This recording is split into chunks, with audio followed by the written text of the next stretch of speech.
Welcome back to part 3 of Module 4, Lesson 5, Scientific Notation. We're going to finish up with this lesson in this video, and I don't think it should take us too long. When using very large or very small quantities, it's important to choose the appropriate size of measurement.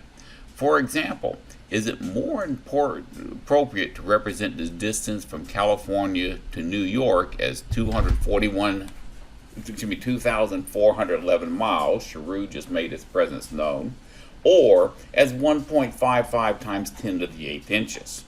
I mean, I think it's pretty obvious there that we really want to be working that as miles, not as interest. Select the units that are more appropriate measurements for, sorry, cat's in my face. Select the units that are more appropriate for measuring the following: the time it takes to travel from Florida to Michigan. So would you want to measure that time in minutes or in hours? Florida to Michigan, that's a pretty healthy haul. I'm going to say that should be an hour. And the thickness of a penny. Do you want to measure the thickness of a penny in millimeters or meters? Well, a penny's pretty darn thin, so I'm going for millimeters. The length of a football field in inches or yards. We know our football players can only count to 100. Just kidding, guys. So we're going to do that one in yards. And then how about the weight of a paper clip in ounces or pounds? Definitely going for the lighter value of ounces there. So it's important to choose the appropriate unit of measure when you're dealing with these values of scientific notation. No sense in making it more complicated than it has to be. You can also estimate very large and very small numbers by expressing them in the form of a single digit times the integer power of 10. Estimating very large and very small numbers makes them much easier to work with. So we're going to take and select each of the cards to see how that would work. So right here we got the population of the United States in a recent year was 324,430,860. What they're suggesting is you can take and count your decimals: 1, 2, 3, 4, 5, 6, 7, 8. So we're going to have times 10 to the 8th right there, and flip the card.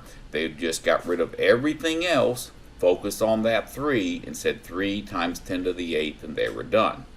On this one right here, to move the decimal to after the first non-zero digit, they'd be moving it 1, 2, 3, 4. So for that, we would change that number to simply 6 times 10 to the negative 4. And once again, it's going to be a negative value because we're dealing with a very small number here.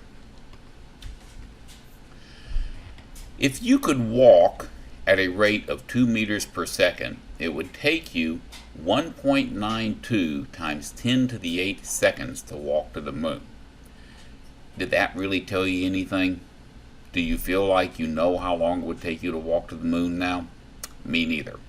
Is it more important to, or is it more appropriate to write that as 1.92 times 10 to the 8th seconds? Or what if you were just write it as 6.09 years? Is that something you could understand? I think 6.09 years we could all wrap our heads around, but 1.92 times 10 to the 8th seconds, that means absolutely nothing to us. So it's important to use the appropriate units when dealing with this stuff. Now it's going to be your turn to work one. It says, in an ocean, the seafloor moved 475 kilometers over 65 million years. Is it more appropriate to report this as 7.31 times 10 to the negative 6 kilometers per year, or as 0.731 centimeters per year? Which is easier for you to wrap your head around? For me, the answer is definitely going to be B. In other words, don't get stupid with the scientific notation stuff. Just because you can do something doesn't mean you should do something. The population of Missouri is 6,063,589 people. Write an estimate in scientific notation for the population. Well, we've already talked about how to do that too. In fact, they've even given you the final answer here. They took and changed this to just be 6 million because it is an estimate, so they just need a ballpark answer there. And then they said, well, how many zeros do we have? How many decimal places do we move? 1, 2, 3, 4, 5, 6 to get it right after the 6.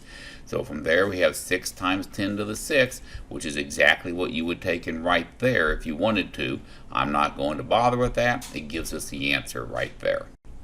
Now it's going to be your turn. You pause the video and estimate the diameter of a plant cell in centimeters. Go ahead and do that now.